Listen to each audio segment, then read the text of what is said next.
Welcome to the U.S. Military Base YouTube channel. Let's start with the latest news of the military agenda.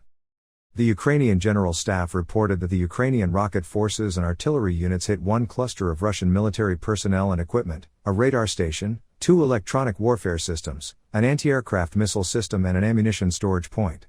Warplanes and helicopters, which carried out simultaneous attacks with Ukrainian missile units, struck 11 areas where Russian military personnel and equipment were concentrated, and 3 positions where anti-aircraft missile systems were deployed.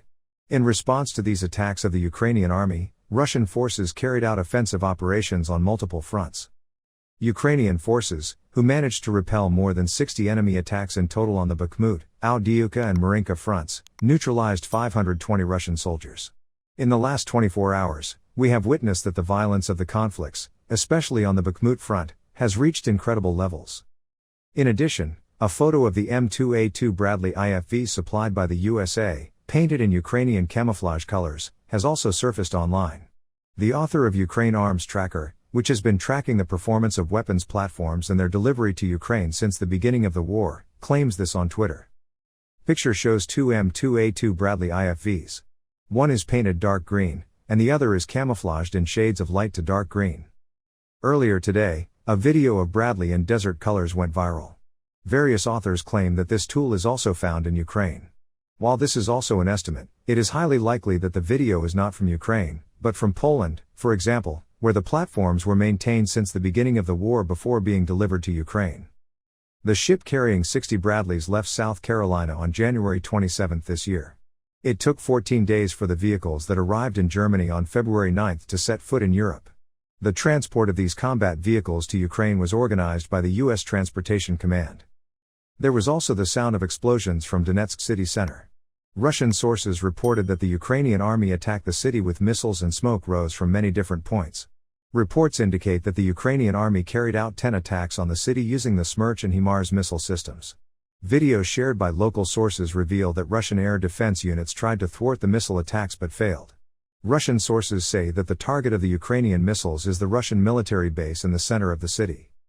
We remember the missile attack of the Ukrainian army on Makiivka about 4 months ago and its results.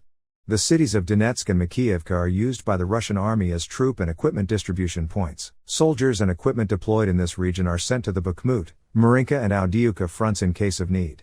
Therefore, the result of the attacks of Ukrainian missiles on the Russian military base in the center of the city could be quite bad for the Russian army. Although no official report has been shared for now, the videos shared a few minutes ago indicate that the Russian army will have serious problems in the coming days. In this context, the videos shared by Ukrainian soldiers on Twitter show that a Ukrainian convoy consisting of modernized T54 BV tanks and hundreds of soldiers is advancing towards Sawataway. Military experts who reviewed the videos say the video was recorded near the Zarabets River, 15 kilometers west of Sawataway. Also, in late February and early March this year, Russia decided to take the T54 museum tanks out of their naphthalene and send them to Ukraine. Video and photos proving the transport of tanks from the Far East to Eastern Europe were published on the internet. A new photo emerged from Ukraine a few days ago.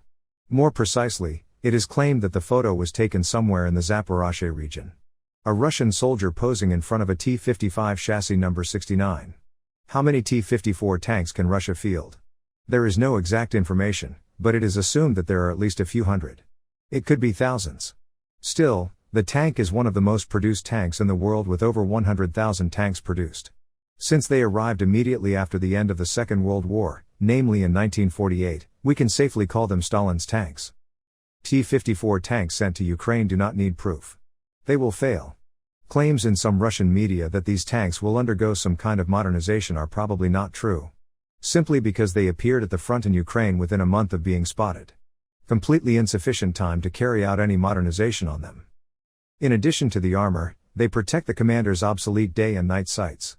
Armor that could not withstand modern Western anti-tank weapons. At first glance, its defensive characteristics are even inferior to its later versions, the T-55 AMV. In reality, the tank, at least in the picture, is no different from the type that was decommissioned in the 1990s. It seems that this outdated tank will never touch the new systems of the 21st century. It will disappear. But why? Yes, the main reason this tank is in Ukraine is because it provides additional time and money. But what are they for? While the T-54 is fought and destroyed at the front, tank factories, especially Ural Vagon Zavod, will not be busy with its maintenance and repair. Ural Vagon Zavod will be able to be commissioned safely by completing the production of the T-90M. Less attention will be paid to the repair and modernization of the T-72 and T-80 tanks. They will be redirected to their other factories and will give freedom to Ural Vagon Zavod's production lines to be tasked with producing the T-90M. Russia's deputy chairman of the Security Council and former president of the Russian Federation, Dmitry Medvedev, announced about a month ago that Russia has begun production of large-scale T-90M tanks. According to him, this product will exceed 1,500 units per year. For this to happen, Ural Vagon Zavod must not be infected with anything else. However, these predictions seem unlikely.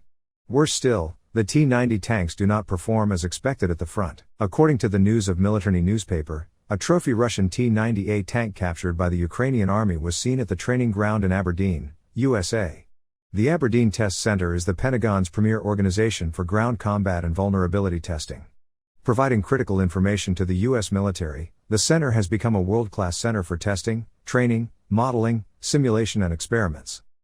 Official reports indicate that this T-90A tank was captured by Ukrainian forces during the fighting in the Kharkiv region in September 2022.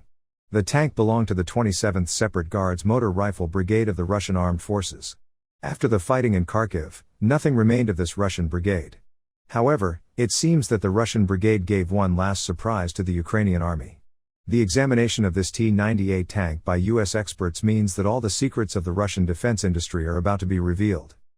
In the coming days, we will follow all the military and political developments in the world, especially the Russia-Ukraine war, for you. To be informed of developments faster, you can subscribe to our channel and turn on notifications.